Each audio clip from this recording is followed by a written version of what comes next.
মূলত বাংলাদেশ আর ইউরোপ কান্ট্রির যে বাস পাবলিক বাসের ব্যবধানটুকু দেখাবো। চলুন শুরু করি। সম্পূর্ণ এসি বাস। এখানে ড্রাইভিং সিটে শুধু ড্রাইভারই থাকে, কোনো হেল্পার বা কন্ডাক্টর লাগে না। ড্রাইভার এই বাটনের মাধ্যমে সমস্ত কাজ পরিচালনা করে। ড্রাইভিং সিটে বসে দরজা খোলা, ওঠা নামা বা প্যাসেঞ্জারের সমস্ত কন্ট্রোল এই সিটে বসেই করে। সম্পূর্ণ বাস এসিতে কনভার্ট করা। সমস্ত বাস সিসি ক্যামেরায় নির্দেশিত। এখানে টিকিট কেটে পাঞ্চ করতে হয়। সামনে একটা আছে, পিছনে একটা আছে। তিনটা দরজায় প্যাসেঞ্জার দেখে ড্রাইভার দরজা খুলে উঠায় নামার জন্য। এখানে যাত্রীদের বসার সিট কয়েক ধরনের আছে।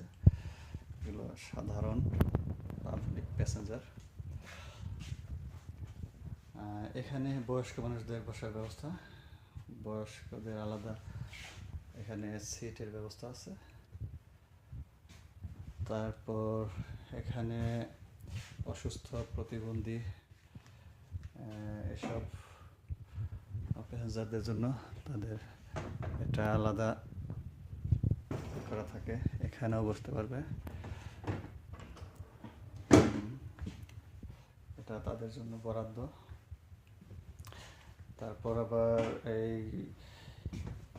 এখানে একটা আছে, এটা এই ডাইরেক্ট রাস্তার সাথে লাগানো যায়, এদিক দিয়ে হুইল চেয়ার করে উঠতে পারে, সে ব্যবস্থা আছে। আলাদা কোনো করতে হয় না। এই হলো ব্যবস্থা, এই যে আলাদা এটা।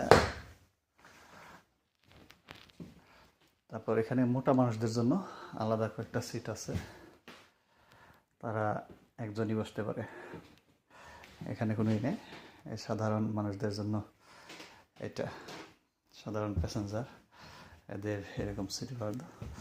এই যে পিছনে একটা বলছিলাম, এখানে একটা টিকিট আছে, এই দরজা।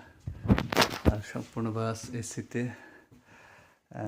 নিয়ন্ত্রিত, এসি দ্বারা চলমান। এখানে মনিটর, কোন স্টপেজের পর কোন স্টপেজ এটা ভেসে ওঠে। আর অগ্নি নির্বাপক যন্ত্র প্রত্যেকটা বাসেই থাকে। এই হলো সার্বিক পরিস্থিতি। আমি তো এই হলো একটি বাসের